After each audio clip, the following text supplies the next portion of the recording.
नमस्कार, मी प्रकाश तांबे. Indus health प्लसच्या virtual ट्रेनिंगच्या या भागात मी तुमचं मनापासून स्वागत करतो. डायरेक्ट सेलिंग इंडस्ट्री आणि हेल्थकेअर इंडस्ट्री या दोन्हींचा सुवर्णयोग साधून जी निर्माण झाली ती म्हणजे इंडस ऑपॉर्च्युनिटी. आणि या इंडस ऑपॉर्च्युनिटीचा की ॲस्पेक्ट म्हणजे बिझनेस ऑफ डुप्लिकेशन आणि अंडरस्टँड द सेल्स प्लॅनिंग. या दोन विषयांवरती मी आज तुमच्याशी बोलणार आहे. मित्रांनो, बहुतांश लोक आपली वेळ ट्रेड करतात आणि पैसे मिळवतात, पण काहीच लोक आपल्यासोबत इतरांचाही वेळ ट्रेड करतात आणि भरपूर प्रमाणात पैसे मिळवतात. आपण स्वतःला एक प्रश्न विचारू. 8 तास काम करून 8 तासांचे पैसे मिळतात हे आपल्याला सगळ्यांना माहीत आहेच. याऐवजी 4 तास काम करून 40 तासांचे, 400 तासांचे, 4000 तासांचे, 40,000 तासांचे पैसे मिळाले तर यासाठीच तर आपण इंडस ऑपॉर्च्युनिटी स्वीकारली आहे. आणि या इंडस ऑपॉर्च्युनिटीचा बिगेस्ट ॲडव्हान्टेज म्हणजे लिव्हरेज इन्कम. आता लिव्हरेज इन्कम घ्यायचा म्हटल्यावर लेव्हरेज एफर्ट्स व्हायला नकोत का? लेव्हरेज एफर्ट्स होणं म्हणजे नेमकं काय? मी जे करतो म्हणजेच हा बिझनेस करताना आपण जे करतो ते करण्यासाठी आपल्या टीममध्ये भरपूर प्रमाणात डुप्लिकेट्स तयार होणं. आणि म्हणूनच या बिझनेसला बिझनेस ऑफ डुप्लिकेशन असं म्हटलं जातं. या बिझनेसमध्ये 3 प्रकारचे लोक आढळतात. पहिले म्हणजे लीडर्स, दुसरे म्हणजे सेलर्स आणि तिसरे म्हणजे डिपेंडंट. आता जे लीडर असतात ना, त्यांनी आपल्या सिनियरला अपलाईनला कॉपी करून त्यांचं डुप्लिकेशन करून व्यवसाय शिकून घेतलेला असतो. एवढंच काय तर जे कॉपी केलेलं असतं ते आपल्या टीममध्ये पास करण्याचंही काम ते करत असतात. आणि मित्रांनो, ते सगळ्या गोष्टी ऑर्गनाईज करून आपले डुप्लिकेट जास्त प्रमाणात तयार होण्यावरती कायम एफर्ट्स देतात. आणि म्हणूनच ते भरपूर प्रमाणात पैसेही कमवतात. पण जे सेलर असतात ना, हे लोक सेल्स चांगले करू शकतात, प्रेझेंटेशन्स चांगलं देऊ शकतात, क्लोजिंग चांगलं करू शकतात, होम मीटिंग चांगल्या घेऊ शकतात, ग्रुप मीटिंग चांगल्या घेऊ शकतात. पण सेल्स करण्यासाठी ते नियमितपणे आपले प्रॉस्पेक्ट बदलत राहतात. आणि पर्यायानं नवीन आलेल्या प्रॉस्पेक्ट बरोबर परत ॲडजस्ट करणं आणि सगळ्या गोष्टींची सुरुवात करणं ही आलीच नाही का? आणि म्हणूनच तर त्यांच्याकडे एक लिमिटेड सेल होण्याचे चान्सेस असतात. आणि त्या लिमिटेड सेलचा अर्थ असा होतो की लिमिटेड इन्कम. आता मित्रांनो, याच्यात आपण बदल नक्की घडवून आणू शकतो. आणि जे डिपेंडंट असतात ना, हे कायमच आपल्या सिनियरवरती प्रत्येक गोष्टीसाठी अवलंबून असतात. आणि जोपर्यंत आपल्या ओळखी आहे, आपल्या जवळची लिस्ट आहे, तोपर्यंत सिनियरच्या मदतीनं सेल्स करत राहतात, हा बिझनेस करत राहतात. एकदा का त्यांच्या ओळखी संपल्या की मग पर्यायानं त्यांना स्टॅग्नन्सी येते आणि त्या स्टॅग्नन्सीचं रूपांतर फेल्युअरमध्ये होतं आणि मग ते अपयशी होतात. आपणही 3 स्टेप किंवा त्रिसूत्रीचा उपयोग करून घेऊ शकतो. मित्रांनो, हा व्यवसाय करणं किती सोपं आहे. आपल्याला फक्त आपल्या अपलाईनला कॉपी करायची आहे. जी कॉपी केली आहे ते करून बघायचं आहे आणि आपल्या डाऊनलाईनला ते शिकवायचं आहे. याचा एक शॉर्ट फॉर्ममध्ये जर सांगायचं झालं तर अपलाईनला विचारा कसं, करून बघा तसं आणि डाऊनलाईनला सांगा असं. याप्रमाणे जर आपण करत गेलोच तर आपण सुरुवातीला सिनियरच्या बरोबर राहून काम करूया, नंतर आपण इंडिपेंडंटली काम करूया आणि नंतर आपल्या टीमला सोबत घेऊन काम करूया. म्हणजेच बिझनेस ऑफ डुप्लिकेशन खऱ्या अर्थाने यशस्वी होईल. आता आपण हे म्हणू शकाल की डुप्लिकेट करायचं किंवा सिनियरला फॉलो करायचं तर त्या कुठल्या गोष्टींचे फॉलो केलं पाहिजे किंवा काय गोष्टी डुप्लिकेट केल्या पाहिजेत. तर नेटवर्किंग करताना डायरेक्ट सेलिंग इंडस्ट्रीमध्ये 2 महत्त्वाच्या गोष्टी. त्यातली पहिली म्हणजे सेलिंग आणि दुसरे म्हणजे टीम बिल्डिंग. ह्या हँड इन हँड चालणाऱ्या गोष्टी आहेत. तर सेलिंग करताना किंवा सेल्स करताना एक युनिव्हर्सल फॉर्म्युला आहे. तो म्हणजे लिस्ट बिल्डिंग, इन्व्हिटेशन, प्रेझेंटेशन आणि क्लोज द डील. ह्या सगळ्या गोष्टी केल्याच्या नंतर आपला सेल डन होतो. त्याचप्रमाणे आलेले जे रिक्रुटमेंट्स आहेत आपल्या टीममध्ये, त्यांची टीम बिल्डिंग ॲक्टिव्हिटी म्हणून बिझनेसच्या सुरुवातीला काय गरजेचं आहे असे भरपूर पॉईंट सांगू शकतो मित्रांनो. पण त्यातले 3 ते 4 तुमच्यासमोर मी प्रेझेंट करतो. ते म्हणजे प्लॅनिंग, मीटिंग्स, त्याचबरोबर काउन्सिलिंग आणि आपण ज्या गोष्टी ठरवणार आहोत त्याचं इम्प्लिमेंटेशन. आता हे सगळं करण्यासाठी मी तुम्हाला 555चा फॉर्म्युला देतो. तो 555च्या फॉर्म्युल्याच्या अगोदर एक गोष्ट लक्षात घ्या. इन्व्हिटेशन असो, प्रेझेंटेशन असो किंवा क्लोजिंग करणं असो, पहिल्या 5 ॲक्शन मी घेतो, तू बघ. दुसऱ्या 5 ॲक्शन आपण दोघं मिळून घेऊ आणि तिसऱ्या 5 ॲक्शन तू घे, मी बघतो. त्याचप्रमाणे टीम बिल्डिंगसाठीच्या सुद्धा पहिले 5 फोर्टनाईटचे प्लॅनिंग मी करतो, तू बघ. पहिल्या 5 मीटिंग मी करतो, तू बघ. पहिले 5 काउन्सिलिंग मी करतो, तू बघ. त्याचप्रमाणे दुसरे 5 ॲक्शन्स मग त्या प्लॅनिंग मीटिंग्स किंवा काउन्सिलिंगच्या असू देत आपण दोघं मिळून करू आणि तिसऱ्या 5 ॲक्शन्स तू घे, मी बघतो. जसं की आपण लहानपणीच्या काळामध्ये जाऊया. आपले वडील किंवा मोठा भाऊ आपल्याला सायकल चालवायला कसे शिकवायचे? आपल्याला सीटवर बसवायचे, एक हात त्यांचा हँडलला असायचा आणि दुसरा पाठीमागे कॅरेजला. आणि हळूहळू ज्या वेळेला सायकल चालवता चालवता आपण सायकल चालवायला लागलो तेव्हा हँडलवरचा हळूच हात काढून घेतला आणि फक्त कॅरियरला पकडायचे.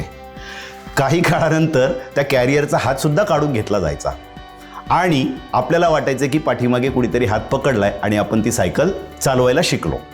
मित्रांनो, पण एक लक्षात ठेवा, ती सायकल चालवता चालवता आपली ढोपरं किंवा गुडघे जरूर फोडून घेतले असतील. त्याचप्रमाणे याही ठिकाणी काय अडचणींना सामोरं जरूर जावं लागेल, याचा अर्थ त्यासाठी घाबरण्याची कुठलीही गरज नाही. हां, पण एक गोष्ट लक्षात ठेवण्यासाठी, ती म्हणजे आपण आपले डुप्लिकेट्स ज्यांना तयार करणार आहोत त्यांची निवड ही योग्य पद्धतीने होतीये का? आता मित्रांनो, पुढे जाताना तुमची या बिझनेसमध्ये जसजशी प्रगती होत जाईल तसे तसे तुमचे फॉलोअर्स किंवा तुम्हाला कॉपी करणारी लोकं वाढत जातील आणि तुम्ही एक आयकॉनिक पर्सनॅलिटी म्हणून उदयास याल. आता ज्या वेळेला आपण आयकॉनिक पर्सनॅलिटी म्हणून उदयास येऊ त्यावेळेला एक गोष्ट लक्षात ठेवा, आपण काचेच्या घरात राहतोय असं आपण लक्षात ठेवूया. कारण आपली जी लहान मुलं असतात घरामध्ये त्यांच्यासमोर आपण कधी खोटं बोलतो का? त्यांना जी कमिटमेंट देतो ती पाळतो ना? त्यांच्यासमोर आपण चुकीचं बिहेवियर कधी करतो का? त्यांच्यासमोर आपण नियमितपणे सुसंस्कृतपणाच दाखवतो, कारण ते आपली सायलेंट ऑब्झर्वर म्हणून कॉपी करत असतात. त्याचप्रमाणे या ठिकाणीही आपली टीम आपल्याला कॉपी करणार आहे. आणि मित्रांनो, तुमचा ड्रेसिंग सेन्स काय, तुम्ही कुठला ब्रँड वापरता, तुमचं बिहेवियर काय, टीमसोबत कसं बोलता, कसं वागता, त्याचबरोबर तुमचं टेलिकम्युनिकेशन डाऊनलाईनशी कसं असतं, अपलाईनशी कसं असतं, तुम्ही दिलेला शब्द पाळता का, तुम्ही दिलेली वेळ पाळता का, आणि महत्त्वाचं तुमच्या अचिव्हमेंट्स. तुमचा फोर्टनाईटली इन्सेंटिव्ह हा तुमच्या टीमला इन्स्पायर करू शकतोय का? त्याचबरोबर तुम्ही ज्या काही कॉन्फरन्सेस अचीव करता त्या कॉन्फरन्सेस जास्त प्रमाणात अचीव होत चालल्यात का? तुम्ही कुठल्या लेवलला आहात आणि तुम्ही ॲज अ स्पीकर म्हणून चांगले इन्स्पायरिंग पर्सनॅलिटी म्हणून तयार झालात का? ह्या सगळ्या गोष्टीचं ऑब्झर्वेशन आपली टीम करत असते आणि मगच ते आपल्याला चांगल्या प्रकारे फॉलो करू शकतात, म्हणजेच आपले डुप्लिकेट्स होऊ शकतात.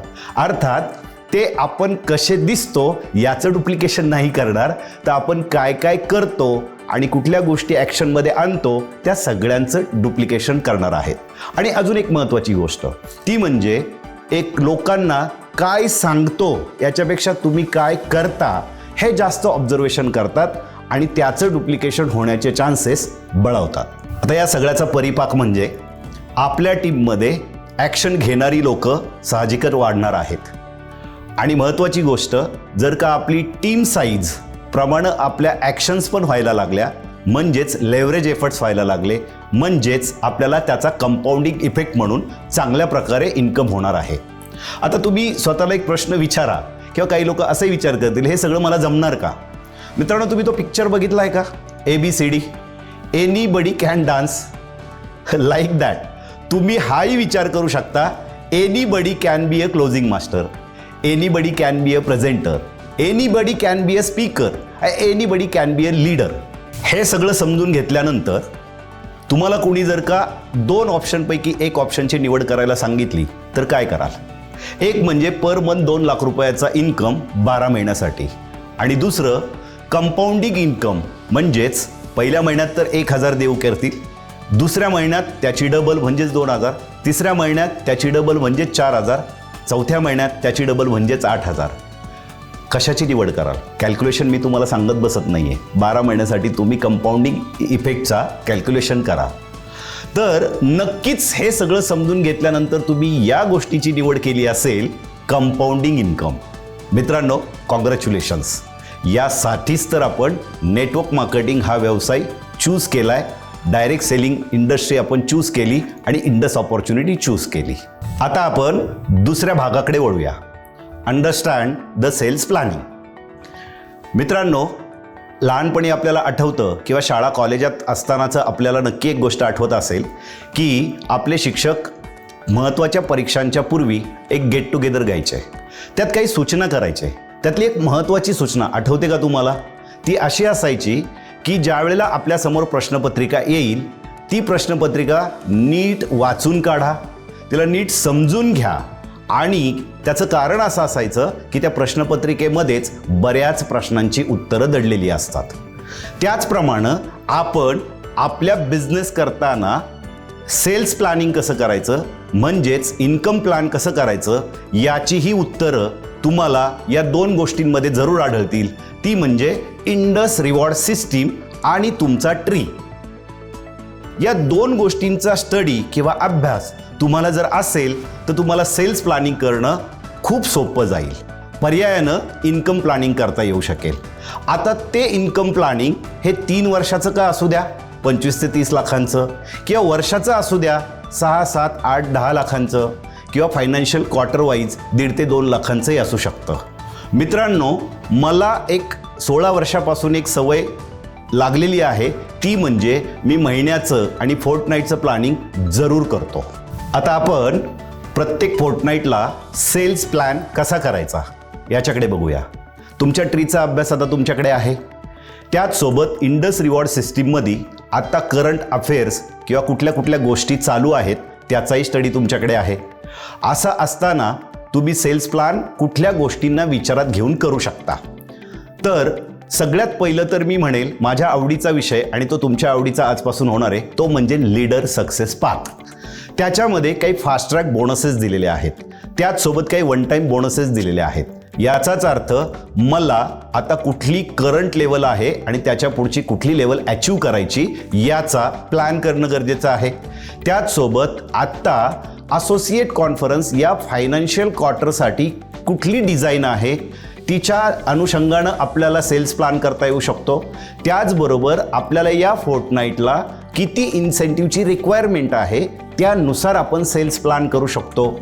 आता करंटली कुठलं डॉमेस्टिक किंवा इंटरनॅशनल टार्गेट चालू आहे का ते विचारात घेऊन आपण सेल्स प्लॅन करू शकतो. आणि त्याचसोबत महत्त्वाची गोष्ट म्हणजे आपल्याला एक्झिक्युटिव्ह क्लबमध्ये एंटर होण्यासाठीचे जे काही मार्ग दाखवलाय त्याच्या अनुषंगानंही आपण काही लेवल्स प्लॅन करू शकतो. या सगळ्याचा विचार करता आपले सेल्स प्लॅन राईट वेनं होऊ शकतात. आणि मोस्ट इम्पॉर्टंट, तुमच्या टीममध्ये जो व्यक्ती ज्या ज्या कॅपॅसिटीचा आहे त्याची जी ॲबिलिटी आहे त्यानुसार तुम्ही जर का सेल्स प्लॅन करू शकलात तर अतिउत्तम. त्याचबरोबर आपल्याकडे ज्या कंझ्युमर ओरिएंटेड आणि डिस्ट्रीब्युटर ओरिएंटेड स्कीम येतात, हा तर आपल्यासाठी हॉट टॉपिक असायला हवा. त्याच्यावरती रात्रंदिवस फोकस ठेवून आपण काम करायला हवं. कारण कंझ्युमर ओरिएंटेड जी स्कीम असते त्याच्यातनं आपल्याला चांगले कन्व्हर्जन घेता येऊ शकतात, आणि डिस्ट्रीब्युटर ओरिएंटेड ज्या स्कीम्स असतात त्यातून आपल्याला चांगले कॉन्ट्रीब्युटर तयार करता येऊ शकतात. ज्याप्रमाणे आपण हा बिझनेस करायला सुरुवात करणार आहोत किंवा हा बिझनेसमध्ये उत्तरोत्तर प्रगती करणार आहोत, त्याचबरोबर फोर्टनाईटली, क्वार्टरली, इयरली जे काही सेल्स प्लॅन करणार आहोत, पर्यायानं इन्कम प्लॅन करणार आहोत, हे सगळं करताना ज्या ॲक्शन्स घेणार आहोत, ज्या ॲक्टिव्हिटी करणार आहोत त्या सिम्पल असू द्यात. म्हणजे त्या सोप्या पद्धतीने तुम्ही केलात तर तुमच्या टीमलाही ते सोपं वाटेल. म्हणजेच कीप इट सिम्पल. आणि दुसरी महत्त्वाची गोष्ट म्हणजे आपली अलाइनमेंट फार महत्त्वाची आहे. मित्रांनो, एखादी 4 चाकी गाडी एकाच दिशेने ज्या वेळेला धावत असते किंवा ब्रेक दाबल्यावरती एकाच ठिकाणी ज्या वेळेला थांबते त्यावेळेला ती चाकं सेम स्पीडनं चालतात किंवा ती थांबतानाही सेम पद्धतीनं थांबतात. याचाच अर्थ त्या 4 चाकी गाडीची व्हील अलाइनमेंट ही राईट वेनं आहे. जर का आवाज यायला लागला गाडीमध्ये, चाकांमध्ये, तर आपण लगेच शंका घेतो आणि गॅरेजला घेऊन जाऊन व्हील अलाइनमेंट करून घेतो. त्याचप्रमाणे आपल्या टीममध्ये अलाइनमेंट होणं फार महत्त्वाचं. अजून एक उदाहरण आपण बघूया की बोट रेस. तुम्ही ऐकून असाल किंवा पाहिली असेल की केरळमध्ये बोट रेसेस होत असतात. आता ती बोट रेस होताना टीम वर्कनं ते काम होतं किंवा ती टीम असते.